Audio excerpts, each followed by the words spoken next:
The fifth month of the Russian war against Ukraine. According to the most modest calculations, almost 37,000 Russian soldiers were killed, although the Kremlin is in no hurry to announce a general mobilization. It would seem that this is good news for Russians of military age, if not for one, but the military commissariats of the Russian Federation are now looking for servicemen with combat experience more actively than ever, as these are potential contract soldiers. They are also hunting conscripts with new vigor.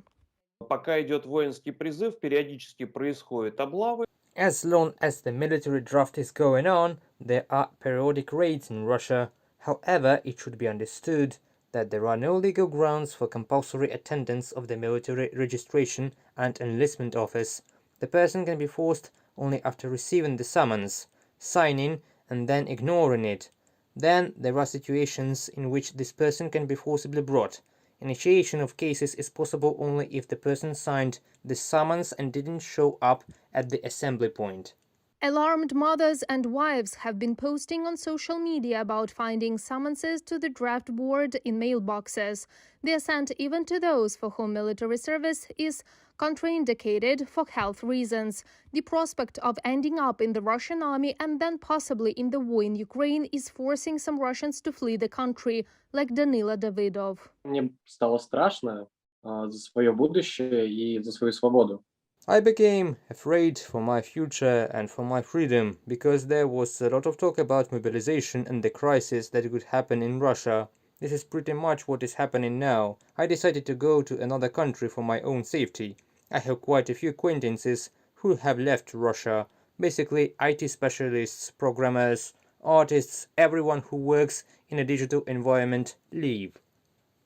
At the end of May, the State Duma also removed age restrictions for contract service. It allows men to sign their first military contract between the ages of 18 and 40 or even up to 50, as the deputy head of the Russian Defense Ministry later clarified. The situation in the so-called Donetsk and Luhansk People's Republics is even worse. Everyone who is caught on the street is indiscriminately sent to the front line. Neither age, nor combat experience, nor diagnosis are of interest to anyone there. Если мы говорим о ДНР, ЛНР, то там загребают практически всех. If we are talking about the so-called Donetsk and Luhansk People's Republics, then almost everyone is being taken there, starting from students ending with employees of the conservatory. Something similar awaits people in the occupied territories of the Kherson and Zaporizhia regions.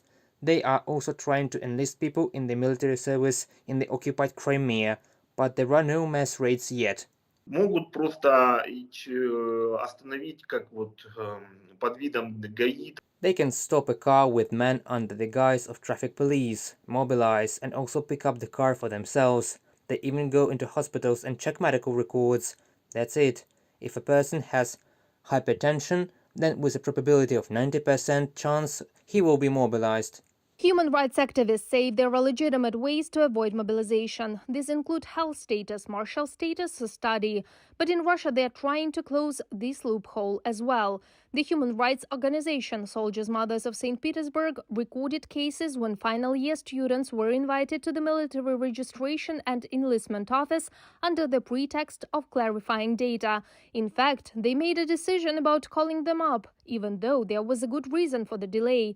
There are other ways, not quite legal, but more effective. Военного положения не объявлено ни в России, ни на временно оккупированных территориях.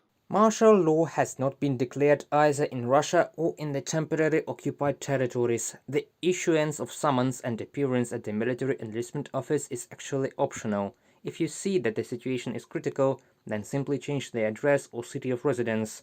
The neighboring military registration and enlistment offices of other cities do not care about you.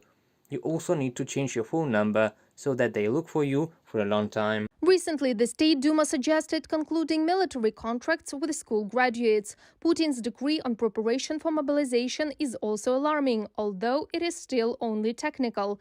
In particular, factories and enterprises will be obliged to fulfill the state defense order. However, the Ukrainian Ministry of Internal Affairs says that the possibility of mobilizing people exists. They do not rule out that the recent explosions in Belgorod are the work of the Russian special services. Such provocations should motivate Russians to go to war more willingly.